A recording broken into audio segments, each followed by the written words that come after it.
In this tutorial, we're going to take a quick look at how to create a basic calendar invitation.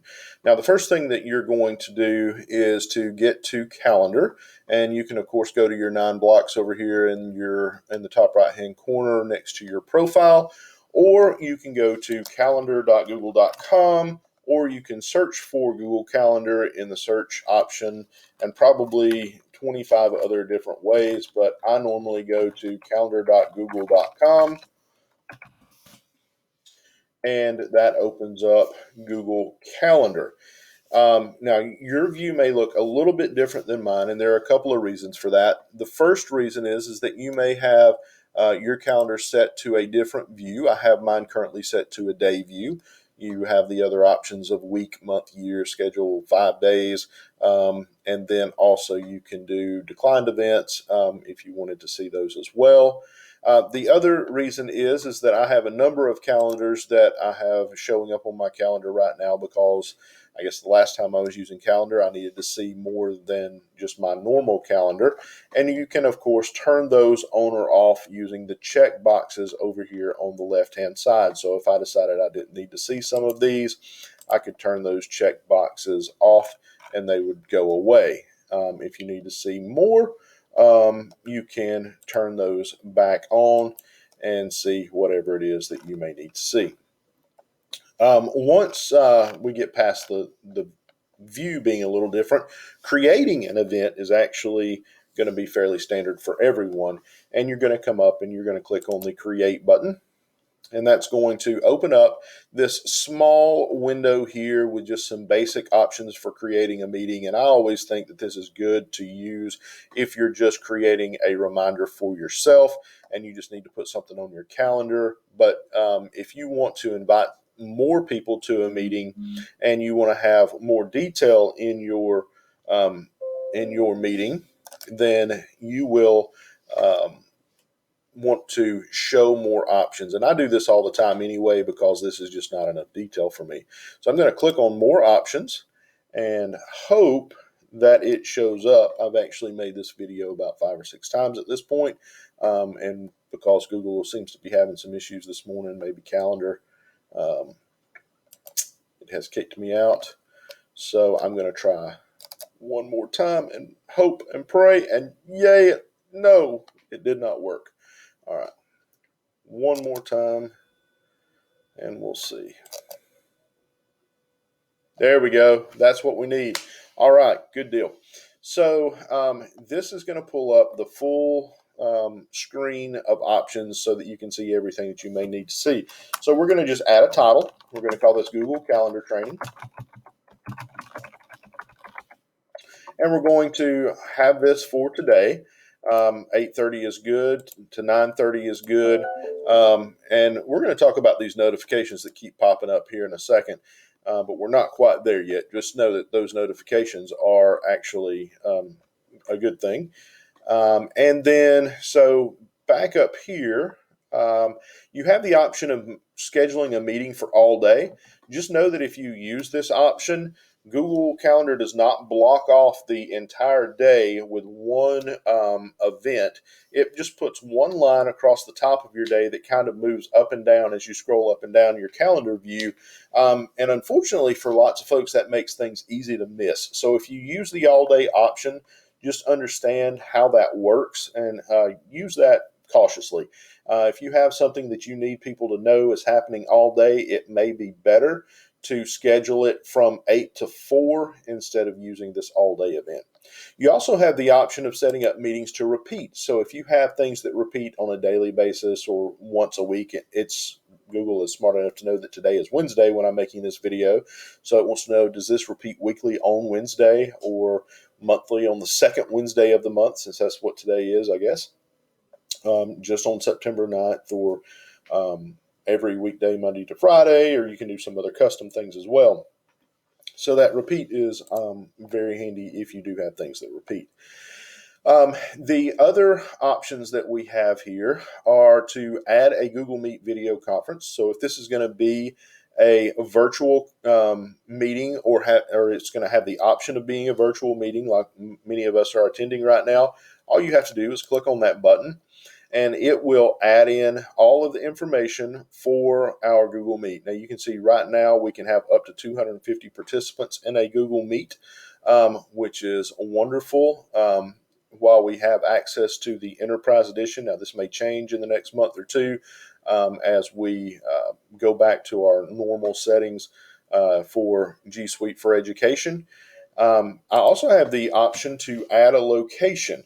And so I always think that you need to be as detailed as possible here. I'm just going to put in Effingham County High School.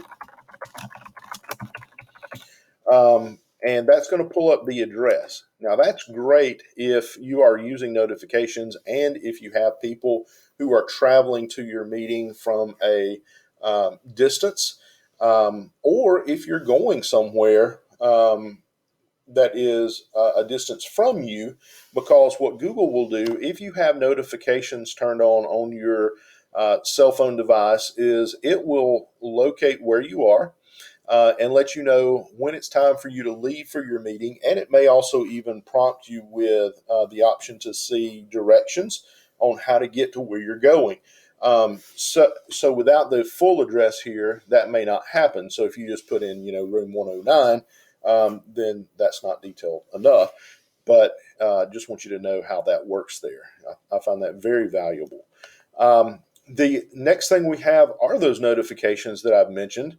And if you have those notifications set up to turn on or to be on your phone or your cellular device or your tablet, or if you have them set up to be on your computer, you'll have them popping up like we had here a minute ago.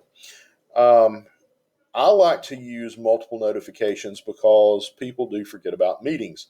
So you have the option to add up to 5 notifications. And so what I do is I click add notification. And because not everyone has notifications turned on, I like to send an email in addition to a notification.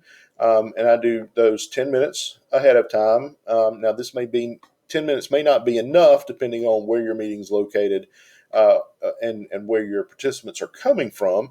But I also like to add a couple more notifications. I like to do one notification one day before just to kind of get people thinking about it. And also an email just in case they don't have those notifications turned on one day before. And then I've got one more notification left. And so what I may do is put in an email for 1 hour. If it's a really important meeting and I need people to make sure that they keep this on their minds and don't miss the meeting. So now I've got 5 notifications and emails set up to remind people of this meeting. Sometimes that's a little obnoxious, but I think a lot of people really find it helpful just to kind of get that reminder. Oh yeah, don't forget about that meeting. Oh yeah, don't forget about that meeting. I really wish that we could utilize calendar invites in this more for simple things just on a daily basis in school, class meetings, or anything where students are going to be called out of class, or even fire drills and that kind of thing, so that we just kind of keep a heads up reminder of when things are going to happen. It's a very valuable tool to have those reminders. The other thing you're going to want to pay attention to is what calendar this event is going on. So it defaults to your professional, email account, so your school email account. However, you may not always want it to go onto that calendar. You may want it to go onto a different calendar for some reason, and all you have to do is click the drop down and choose which calendar it is. But most of the time, it's going to be your event or something that you're reminding yourself of, so you'll leave that alone. Where this becomes extremely important is if you're creating a meeting from your phone or your tablet.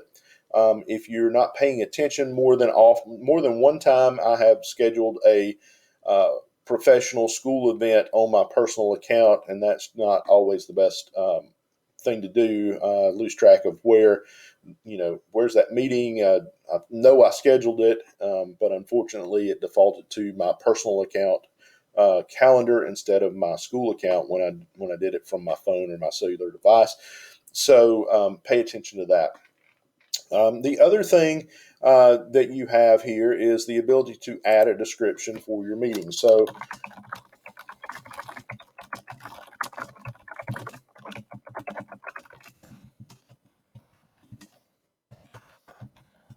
So I have just given a basic description of the meeting, but I've also said see attached documents. If there are documents that you want people to have access to before the meeting or during the meeting, it's very simple to just click on the attachment option here and put those documents directly into your calendar invitation so that they have access to those and they can review them before or during the meeting. And you can pull those in directly from your Google Drive or shared drives, or you can upload those if they are documents on your computer as well. So please keep that in mind. And then finally, we have guests. Who are you going to invite to your meeting? So I'm going to put in Mr. Miles as the guest for my meeting. And notice it has some permissions here, and I can put in as many guests as I want. And I think that there's a limit to this, but it also goes way above that limit for us right now. So I don't think that's going to be a problem for however many people you need to invite. Your guest permissions, right now, I have it set to where I don't really trust Mr. Miles all the time, so I'm not allowing him to modify this event. However, if it's something that this needed to be fluid and moved around, or multiple people are involved, maybe you want that turned on. I really don't want other people to be invited to this meeting, so I've unchecked that box so that Mr. Miles can't invite lots of other folks to this party. And then I do have him able to see the guest list so that he can see anyone else who may be invited to this event.